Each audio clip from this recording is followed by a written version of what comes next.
Olá, tudo bem? Tamar aqui. Na igreja primitiva, qual era o centro da mensagem pregada pelos apóstolos? Se a Bíblia deixar de ser a palavra de Deus, no que ela se tornará? Quem conduz o homem e a mulher a Cristo? Vamos relembrar algumas sutilezas do inimigo para enganar os filhos de Deus e nos tornarmos melhor preparados para enfrentá-las. Fique comigo até o fim deste vídeo e vamos crescer juntos mais um pouquinho na graça e no conhecimento de Cristo. Se inscreva no canal, clique no sininho, escolha a opção todas.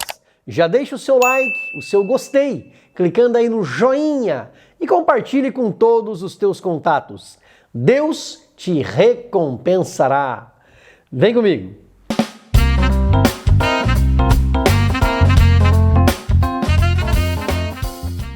A igreja deve proclamar que Jesus é o Salvador do mundo, mas não pode esquecer-se de que Ele é também o único Senhor.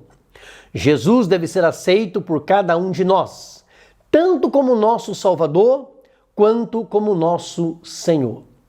Todos querem a salvação, mas nem todos querem obedecer para que seja salvo. É necessário resistir de todas as formas às sutilezas que o inimigo quer apresentar, com o único objetivo de desvirtuar o povo de Deus do caminho reto. Precisamos veementemente rejeitar a banalização da graça, a imoralidade sexual, o materialismo, o ateísmo, as ideologias contrárias à família, a relativização da Bíblia, o enfraquecimento da identidade pentecostal, o movimento dos desigrejados, a espiritualidade holística ou qualquer coisa que não tenha a essência cristã. Toda vez que o ser humano se afasta de Jesus Cristo e deixa de ouvir a palavra de Deus, a fé que vem pelo ouvir é enfraquecida e se esfria. É preciso preservar os valores do reino dos céus, os princípios, preceitos e mandamentos da palavra de Deus. O Evangelho escrito por Mateus, Marcos, Lucas e João, pregado por Paulo, Pedro, Tiago e todos os apóstolos, é um Evangelho cristocêntrico. O tema central é Jesus, o Salvador do mundo. Paulo diz na primeira carta aos Coríntios, capítulo 2, versículo 2, nada me propus saber entre vós, senão a Jesus Cristo e este crucificado. Esta é a mensagem da cruz. Este é o Evangelho que salva, cura, liberta, batiza com o Espírito Santo e leva para o céu. O Evangelho que aponta para Jesus, o Galileu. Tiago, irmão de Jesus, nos dá a receita para que o inimigo fuja de nós. Ele escreve no capítulo 4, versículo 7, sujeitai-vos, pois, a Deus, resisti ao diabo e ele fugirá de vós. Só resiste ao diabo quem se sujeita, se submete, é submisso a Deus. Só escapa das filosofias mundanas e das sutilezas traiçoeiras quem aceita Cristo e anda com Ele, quem está arraigado e edificado nele. Só quem tem raiz permanece de pé. Só quem é guiado pela palavra de Deus, que é lâmpada para os nossos pés e luz para o nosso caminho. A palavra de Deus, viva e eficaz, mais penetrante do que qualquer espada de dois gumes, é aquela que penetra até a divisão da alma e do espírito e discerne os nossos pensamentos e as intenções do nosso coração. O apóstolo Pedro nos diz na primeira carta, no capítulo 5, versículo 8, sede sóbrios, vigiai, porque o diabo, vosso adversário, anda em derredor, bramando como leão, buscando a quem possa tragar. E no versículo 9 ele complementa, ao qual resisti firmes na fé, sabendo que as mesmas aflições se cumprem entre os vossos irmãos no mundo. Precisamos resistir ao inimigo. Os nossos irmãos no mundo todo também são atacados, uns de uma forma e outros de outra, mas todos são. Em muitos lugares do mundo, os cristãos são frontalmente perseguidos, como na Coreia do Norte, no Afeganistão com a tomada do poder pelo Talibã.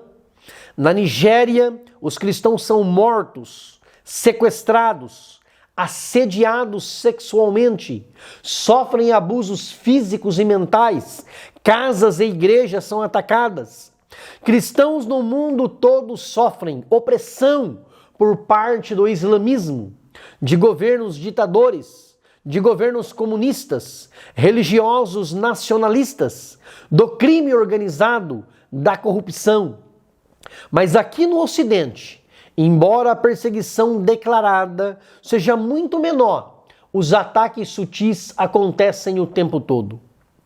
Precisamos estar comprometidos com Cristo, com a sua palavra, em ser cheio do Espírito Santo.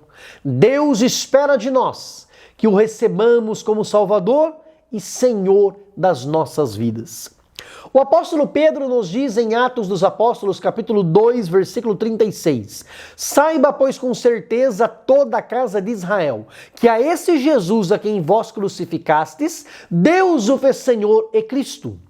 Jesus foi feito pelo Pai Senhor de tudo, e nós precisamos reconhecer o seu senhorio e aceitar que Ele seja o Senhor das nossas vidas. Sejamos comprometidos com o Cristo Salvador, mas igualmente submisso ao Cristo Senhor. Ele está conosco todos os dias, em cada momento do nosso dia. Que possamos nos lembrar disso e honrá-lo. Ele é o nosso único Salvador e o nosso único Senhor. Para resistir aos ataques sutis do inimigo, necessitamos estar compromissados com a palavra de Deus. Ainda que o diabo tente nos fazer desacreditar das Escrituras Sagradas, tentando negar a eficácia dela, questionando sua infalibilidade e dizendo que ela não é a revelação de Deus para a humanidade, escolha Deus e a sua palavra. Estejamos confiantes nas sagradas letras que aprendemos e continuemos escondendo a palavra de Deus no nosso coração para não pecar contra o Senhor. Foi com a palavra que Cristo venceu a tentação no deserto, dizendo, está escrito, nem só de pão viverá o homem, mas de toda a palavra que sai da boca de Deus. A palavra de Deus não mudou, é a mesma e continua mais atual do que nunca. Ela é e sempre será a nossa única regra de fé e conduta. É ela que nos diz o que podemos ou não podemos fazer. É a bússola, o GPS que nos orienta no caminho. A Bíblia Sagrada é a boca de Deus falando com o homem. É Deus se revelando para a humanidade. Para não ser subjugado pelo pecado e pelos ataques sutis do inimigo nessa guerra espiritual, é preciso ainda ser cheio do Espírito Santo. Ele nos convence do pecado, da justiça e do juízo. Ele intercede por nós. Ele nos ajuda nas nossas fraquezas. Ele nos consola. Ele nos lembra da palavra de Deus. Nós somos nascidos de novo, agora pelo Espírito Santo. E Ele, pela graça, nos livra do poder do pecado e por isso servimos a Deus em novidade de espírito. Vivemos uma nova vida debaixo da graça, conforme o espírito de santidade e adoção. Temos esperança, fomos eleitos por Deus e o Espírito Santo intercede por nós. Por isso a vitória é nossa, em nome do Senhor Jesus. Porque se Deus é por nós, quem será contra nós? Como diz Paulo em Gálatas 5:16, andai em espírito e não cumprireis os desejos da carne. Sejamos cheios do Espírito Santo para não cairmos nas armadilhas sutis do inimigo da nossa alma. Como diz João na primeira carta, no capítulo 1, versículo 7, se andarmos na luz como Ele na luz está, temos comunhão uns com os outros e o sangue de Jesus Cristo, seu Filho, nos purifica de todo o pecado. Existe uma luta travada entre o corpo e o espírito. E Paulo diz em Romanos 8:13, se você agir, andar conforme o seu corpo quer, você morre. Mas se você pelo espírito andar, você matar as obras do corpo, então você vive. Sejamos cheios do Espírito Santo e dirigidos por Ele. A igreja é o corpo de Cristo, cada um de nós somos membros desse corpo e o Espírito Santo habita em nós. O apóstolo dos gentios, Paulo, diz na primeira carta aos Coríntios, capítulo 12, versículo 13, que todos nós somos batizados em um Espírito, formando esse corpo. Cada membro do seu corpo tem uma função. E cada membro do corpo de Cristo, cada um de nós, temos uma função nesse corpo, que é a igreja.